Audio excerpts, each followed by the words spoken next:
नमस्कार दोस्तों, कैसे हैं आप लोग। आशा करता हूं कि ठीक होंगे और अपनी परीक्षाओं की तैयारी में लगे हुए होंगे। आज आपके लिए मैं एक नया सीरीज लेकर आया हूं और इसमें सभी प्रश्न करंट अफेयर्स के हैं और एक प्रश्न 19 अप्रैल 2023 मतलब कि आज और 19 अप्रैल 2022 मतलब कि पिछले साल के भी करंट अफेयर्स के प्रश्न हैं, ताकि आपको एक साल पीछे और वर्तमान जो भी करंट अफेयर्स के प्रश्न हैं उसको आप अच्छी तरह से पढ़ सकें और अपनी तैयारी को अच्छे तरीके से और बेहतर कर सकें। क्योंकि वर्तमान में जो भी प्रश्न पूछे जा रहे हैं वो एक साल के पीछे जो भी प्रश्न बने हैं उन्हीं प्रश्नों को वर्तमान की परीक्षाओं में पूछा जा रहा है। जैसे हाल ही CDS का एग्ज़ाम हुआ था, बिहार SSC का एग्ज़ाम हुआ था और भी बहुत सारे परीक्षा हुए हैं। जैसे इधर कुछ दिन पहले बिहार B.Ed का एग्ज़ाम हुआ था, फिर UPPCS का एग्ज़ाम हुआ था। अब हाल ही में आया है MTS का नोटिफिकेशन आया, CGL का नोटिफिकेशन आया है। तो इन सभी परीक्षाओं में 2023 के भी प्रश्न आएंगे, लेकिन एक साल पीछे के भी प्रश्न आते हैं। और मैं आपके बीच एक नया सीरीज लेकर आया हूं, जो सीरीज आपको एग्ज़ाम के लिए काफ़ी लाभदायक होगा। और यहाँ से चालू हो रहा है 19 अप्रैल 2023 से, आज से प्रारंभ हो रहा है और हर दिन ये सीरीज आगे बढ़ते रहेगा। जैसे कल आएगा तो 20 अप्रैल का कल आएगा, तो 20 अप्रैल 2023 का तो कल सीरीज हम लाएंगे ही, लेकिन एक साल पीछे 20 अप्रैल 2022 का भी जो भी करंट अफेयर्स के प्रश्न हैं वो भी मैं आपके बीच लेकर आऊँगा। चलिए मैं इसकी शुरुआत करता हूँ। और आप इस चैनल पर नए हैं तो इस चैनल को लाइक और सब्सक्राइब ज़रूर करिए, ताकि ये चैनल दोस्तों अगर इसमें 1000 सब्सक्राइबर हो जाएंगे तो मैं आपके बीच लाइव आकर पढ़ाऊँगा और मैं आपको फ्री क्लास करवाऊँगा, जिससे आगे आने वाली परीक्षाओं में आपको क्या हो, तैयारी और बेहतर हो सके। ठीक है, आज का पहला प्रश्न है। देखिए क्या है पहला प्रश्न। लिखा हुआ है कि हाल ही में किस देश में अपना पहला पृथ्वी अवलोकन उपग्रह टाइफा फर्स्ट को लॉन्च किया है। तो इसका सही आंसर क्या है, केनिया देश। दूसरा प्रश्न है, दुनिया भर में प्रति वर्ष विश्व विरासत दिवस कब मनाया जाता है। तो इसका सही उत्तर है 18 अप्रैल को मनाया जाता है। और इसकी शुरुआत जो हुई थी ये 1982 में हुई थी। और इस बार की जो इसकी थीम है हेरिटेज चीपेज, जो इस बार विश्व विरासत दिवस के रूप में जब इसको सेलिब्रेट किया गया तो इसको जो थीम रखी गई थी वो थीम था क्या, हेरिटेज चीपेज। और इसकी शुरुआत हुई थी विश्व विरासत दिवस मनाने की, वो 1982 में हुई थी। तो याद रखिएगा, पूछेगा प्रश्न कि विश्व विरासत दिवस कब मनाया जाता है, तो 18 अप्रैल को मनाया जाता है। नेक्स्ट तीसरा प्रश्न है, हाल ही में DRDO ने उद्योग अकादमी उत्कृष्टता केंद्र का उद्घाटन कहाँ किया है। तो IIT हैदराबाद में इसका उद्घाटन किया गया है।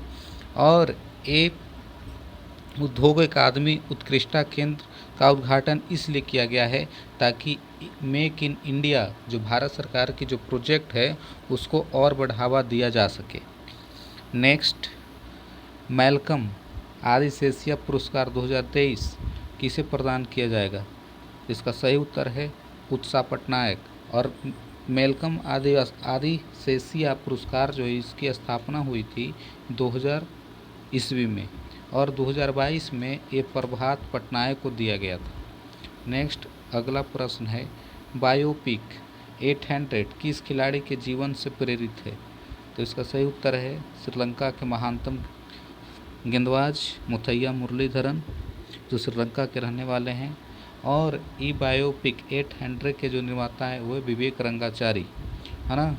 इसमें कुछ और भी जीवन प्रेरित किताबें, संबंधित किताबें जो खिलाड़ियों से संबंधित है, मैं उसके ललन टॉप प्रश्न आपके बीच लेकर आया हूँ, जिसमें नो स्पिन शेन वॉर्न से संबंधित पुस्तक है। शेन वॉर्न ऑस्ट्रेलिया के महानतम स्पिन गेंदबाज थे।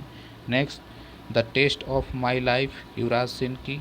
जब युवराज सिंह भारत के एक अच्छे लेफ्ट हैंडेड बल्लेबाज थे और जब इनको कैंसर हुआ था तो कैंसर के वक्त ही the test of my life नाम की एक पुस्तक जीवनी वो लिखे थे।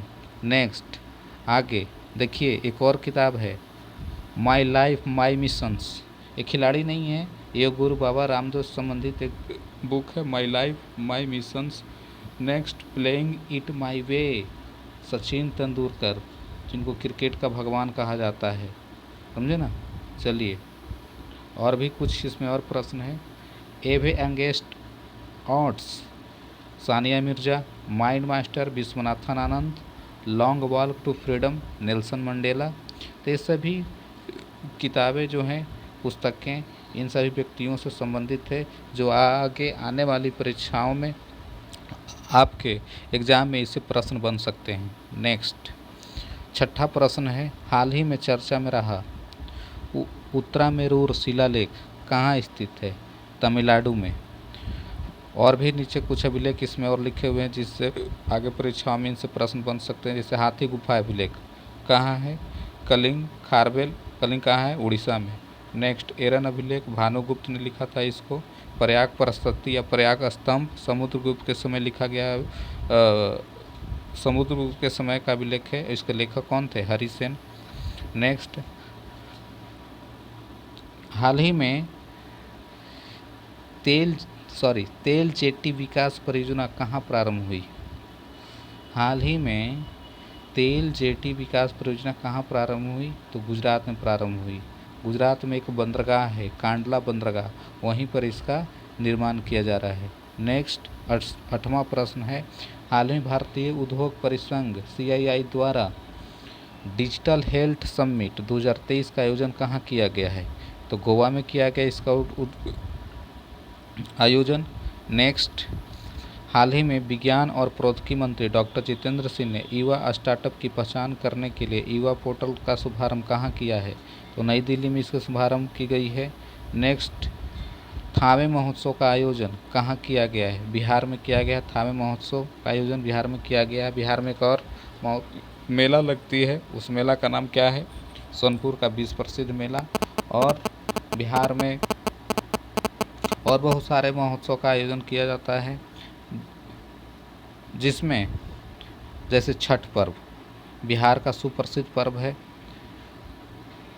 और मकर संक्रांति जो हार्वेस्ट फेस्टिवल के रूप में सेलिब्रेट किया जाता है। चलिए अब आज तो 2023 मतलब कि 19 अप्रैल 2023 के जो टॉप 10 करंट अफेयर्स के प्रश्न थे मैं उनको करवा दिया हूँ। नेक्स्ट अब चलते हैं 19 अप्रैल 2022 के जो भी करंट अफेयर्स के प्रश्न थे मैं आपको करवाता हूँ।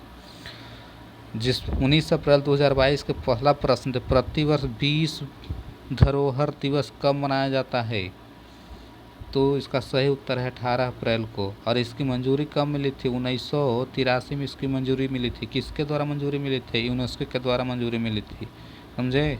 विश्व बकरी दिवस कब मनाया जाता है? 19 अप्रैल को मनाया जाता है। साइक्लोन पिलियन दीवार कहाँ पर निर्मित है? बिहार में, जिसकी लंबाई कितनी है? 40 किलोमीटर। नेक्स्ट आगरे का किला, अजंता एलोरा की गुफाएं एवं ताजमहल को किस में शामिल किया है? विश्व धरोहर में शामिल किया गया है। कब? 1983 में। नेक्स्ट आगे अगला प्रश्न देखिए, निम्नलिखित में से कौन सा राष्ट्रीय उद्यान यूनेस्को के विश्व धरोहर में शामिल नहीं है? तो नीचे 4 ऑप्शन दिए गए हैं जिसमें काजीरंगा राष्ट्रीय उद्यान है, केवलादेव नेशनल पार्क है, रामदफा राष्ट्रीय उद्यान है, कंचनजंगा राष्ट्रीय उद्यान है। इसका सही उत्तर है कि रामदफा राष्ट्रीय उद्यान को यूनेस्को विश्व धरोहर में शामिल नहीं किया गया, लेकिन काजीरंगा राष्ट्रीय उद्यान, केवलादेव नेशनल पार्क और काजीरंगा राष्ट्रीय उद्यान को यूनेस्को की राष्ट्रीय सूची में विश्व धरोहर की सूची में शामिल किया गया है। नेक्स्ट दूसरा प्रश्न, EDR नामक पोर्टल किस मंत्रालय से संबंधित है? EDR नामक पोर्टल किस मंत्रालय से संबंधित है? तो इसका सही उत्तर है सड़क परिवहन मंत्रालय। इसका उद्देश्य है दुर्घटना से पीड़ित लोगों को जल्द मुआवजे की राशि देना, समझे ना। और दुर्घटना जहाँ पर जो हॉट स्पॉट जगह है जहाँ पर दुर्घटना होती है उसकी पहचान करना, नेक्स्ट लिखा हुआ है कि माधवराज पुरस्कार किसको दिया गया? नितिन गडकरी को। टेम्पल 360 किस मंत्रालय से संबंधित है? संस्कृति मंत्रालय। इंडिया एलुमनाई पोर्टल का संबंध किससे है? विदेशी छात्र। विदेशी छात्र कौन? विदेशी छात्र जो यूक्रेन में जब युद्ध हुआ था यूक्रेन और रसिया के बीच, तो वहाँ पे जो मेडिकल के छात्र हैं उन्हीं को सुविधा प्रदान करने के लिए, समझे ना, इंडिया एलुमनाई पोर्टल लॉन्च किया गया था। नेक्स्ट आगे, दिशांक ऐप कर्नाटक से संबंधित है और सू स्पेस ऐप सुप्रीम कोर्ट लेकर आई थी। नेक्स्ट आगे, हाल ही में दृष्टिबाधित लोगों के लिए भारत का पहला रेडियो चैनल कहाँ लॉन्च किया गया है? नागपुर में इसको लॉन्च किया गया है। पूछेगा कि विश्व रेडियो दिवस और राष्ट्रीय महिला दिवस कब मनाया जाता है? तो याद रखिएगा 13 फरवरी को विश्व रेडियो दिवस और राष्ट्रीय महिला दिवस मनाया जाता है। विश्व ब्रेल दिवस कब मनाया जाता है? तो 4 फरवरी को विश्व ब्रेल दिवस मनाया जाता है। Right to pee public toilet स्वच्छ करने का अभियान किस सरकार ने प्रारंभ किया है? तो महाराष्ट्र सरकार ने प्रारंभ किया था। होप एक्सप्रेस कहाँ? महाराष्ट्र में प्रारंभ की गई थी। नेक्स्ट, हाल ही में किस राज्य में संवेदनशील मौसमी प्रवासी कामगारों की आवाजाही को ट्रैक करने हेतु माइग्रेशन ट्रैकिंग सिस्टम एप्लीकेशन विकसित किया गया है? तो ये भी किया गया है महाराष्ट्र में ही। माइग्रेशन ट्रैकिंग सिस्टम कहाँ लॉन्च किया गया है? महाराष्ट्र में ही। सुरक्षा कवच भारतीय सेना और महाराष्ट्र पुलिस के बीच एक युद्धाभ्यास हुआ था, उसको बोलते हैं सुरक्षा कवच। भोरघाट धारा कहाँ स्थित है? महाराष्ट्र में। थालघाट धारा भी महाराष्ट्र में, मुंबई और नासिक के बीच, समझे ना। ये कौन है? थालघाट धारा है, मुंबई और नासिक के बीच में पड़ता है। प्रवासी भारतीय दिवस 9 जनवरी 1915 में इसकी शुरुआत हुई थी और 9 जनवरी को प्रवासी भारतीय दिवस मनाया जाता है। ये चलते मनाया जाता है कि गांधी जी इसी दिन दक्षिण अफ्रीका से भारत आए थे। नेक्स्ट 5वां प्रश्न है कि हाल ही में हु रूट ए कॉन्स्टिट्यूशंस नामक पुस्तक के लेखक कौन है? राजेश तलवार। संविधान, संस्कृति और राष्ट्र किसकी पुस्तक है? कलराज मिश्रा की। नेक्स्ट अगले पॉइंट है ललन टॉप प्रश्न में, संविधान दिवस कब मनाया जाता है? 26 नवंबर को, समझे। और नेक्स्ट 6ठा प्रश्न है कि हाल ही में खबरों में रही पॉइजन पिल किस क्षेत्र से संबंधित है? तो पॉइजन पिल संबंधित है ट्विटर कंपनी से संबंधित है, क्योंकि ट्विटर पॉइजन पिल ई चलते लेकर आया था क्योंकि वह अपनी कंपनी से लोगों को, जो उनकी कंपनी के ऊपर कौन कब्जा करके बैठना चाह रहा था, एलन मस्क। आखिर एलन मस्क ने ट्विटर को खरीद ही लिया, लेकिन पॉइजन पिल उसी के लिए लेकर आई गई थी ताकि उसमें उस कंपनी को एलन मस्क उस पर कब्जा नहीं करे। तो ट्विटर के सीईओ कौन थे? पराग अग्रवाल ट्विटर के जो सीईओ थे वही क्या लेकर आए थे? पॉइजन पिल नामक एक लेटर निकाले थे कंपनी में, ताकि वहाँ के जो लोगों हैं, जो शेयर धारक हैं उस कंपनी को, उनको बचाया जा सके, समझे। लेकिन वो बचाया नहीं जा सके। आप देखे होंगे कि पराग अग्रवाल का हश्र का हुआ था, एलन मस्क ने उनको टांग कर ऑफिस से बाहर निकलवा दिया था। चलिए नेक्स्ट अगला प्रश्न है, भारत ब्रॉडबैंडिंग नेटवर्क लिमिटेड के लिए किस कंपनी के साथ समझौता किया गया? तो BSNL के साथ समझौता किया है। नेक्स्ट 7वां प्रश्न है, अप्रैल 2022 में किससे 29वां थल सेना प्रमुख नियुक्त किया गया है? तो मनोज पांडे को थल सेना प्रमुख नियुक्त किया गया। जनरल बिपिन रावत का संबंध किस बटालियन से था? गोरखा बटालियन। जनरल बिपिन रावत वही भारत के फर्स्ट CTA जिनकी मृत्यु हो गई थी हेलीकॉप्टर दुर्घटना में, भारत के पहले चीफ एंड डिफेंस स्टाफ थे।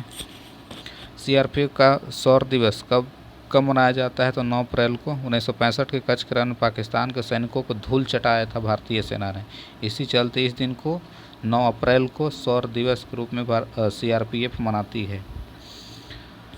भारत का पहला राष्ट्रीय समुद्री समर कौन है? अशोक कुमार। थल सेना दिवस कब मनाया जाता है? 15 जनवरी को। वायु सेना दिवस कब मनाया जाता है? 8 अक्टूबर को। चलिए 8वां प्रश्न देखिए, देश का पहला इंटरनेशनल स्किल इंडिया सेंटर कहाँ स्थापित किया जाएगा? भुवनेश्वर, उड़ीसा में इसको स्थापित किया जाएगा। कौशल विकास इसका करना उद्देश्य है। इसका समावेश धर्मेंद्र प्रधान ने किया है। वाटर कॉन्क्लेव 2022 का आयोजन कहाँ होगा? डिब्रूगढ़, असम में हुआ था। अथवास दहल का संबंध किससे है? डल झील से है। उत्कल दिवस कब मनाया जाता है? 1 अप्रैल को मनाया जाता है। भीतरकनिका राष्ट्रीय उद्यान कहाँ स्थित है? उड़ीसा में है। नलबना पक्षी अभयारण्य किस झील के मध्य में स्थित है? चिल्का झील के मध्य में स्थित है। राउरकेला लौह इस्पात संयंत्र किस देश की सहायता से स्थापित किया गया था? जर्मनी की सहायता से स्थापित किया गया था राउरकेला लौह इस्पात संयंत्र। कलिंग रत्न सम्मान पुरस्कार किसको दिया गया? विश्वभूषण हरिचंद्रन को दिया गया है। ब्लैक पैगोडा कोणार्क सूर्य मंदिर को कहा जाता है। बिरसा मुंडा जनजातीय नायक, ये पुस्तक की रचना कौन किए थे? आलोक अग्रवाल। 9वां प्रश्न देखिए, हाल ही में केंद्रीय पर्यावरण और जलवायु परिवर्तन मंत्रालय ने किस राज्य के तराई हाथी रिजर्व के गठन को सैद्धांतिक मंजूरी दी है? लखीमपुर खीरी, उत्तर प्रदेश। ये दुधवा नेशनल पार्क में यह स्थित है, जहां पर पीलीभीत के टाइगर रिजर्व भी शामिल किया गया है। दूसरा है कि वर्ल्ड एलिफेंट डे कब मनाया जाता है? 12 अगस्त को मनाया जाता है। हाल ही में प्रभावी प्लास्टिक प्रबंधन के लिए पर्यावरण मंत्रालय ने कौन सा शुभंकर लॉन्च किया है? प्रकृति। T x2 अवार्ड सत्यमंगलम को दिया गया था। कहाँ से? सत्यमंगलम, तमिलनाडु में। T x2 क्या है? एयरपोर्ट है, याद रखिएगा। सत्यमंगलम एयरपोर्ट तमिलनाडु में स्थित है। हाल ही में यूक्रेन ने अमेरिका से रूस को आतंकवाद के राज प्रायोजक के रूप में नामित करने का अनुरोध किया है। इस सूची में कितने देश शामिल हैं? 4 देश शामिल हैं। चलिए, लिखा हुआ है कि ओस्कावा युद्धपोत किसका है? रूस का है। नेपच्यून मिसाइल किसका है? यूक्रेन का है। कॉल रेस्पॉन्स एक्सरसाइज किसके बीच होता है? कॉल्ड रेस्पॉन्स एक्सरसाइज नाटो का एक्सरसाइज है। एक और नाटो की एक्सरसाइज क्या है? बोलिए, मालूम है आपको? मालाबार एक्सरसाइज नाटो की एक्सरसाइज है। नेक्स्ट, एंटोव 225 मारिया जो एक युद्धपोत था, जिसको किसने मार गिराया था? रसिया ने मार गिराया था। तो चलिए, आज के ये प्रश्न थे। आपको कैसा लगा ये सीरीज? मैं प्रत्येक दिन ये सीरीज लेकर आऊँगा, और अगर आपको अच्छा लगे तो चैनल को, इस वीडियो को लाइक और सब्सक्राइब करिएगा। ये चैनल को सब्सक्राइब करिएगा ताकि मैं आपके बीच लाइव आकर पढ़ा सकूँ, और मैं फ्री क्लास करवाऊँगा दोस्तों। और मैं इम्पोर्टेंट प्रश्न को लेकर आऊँगा। पिछले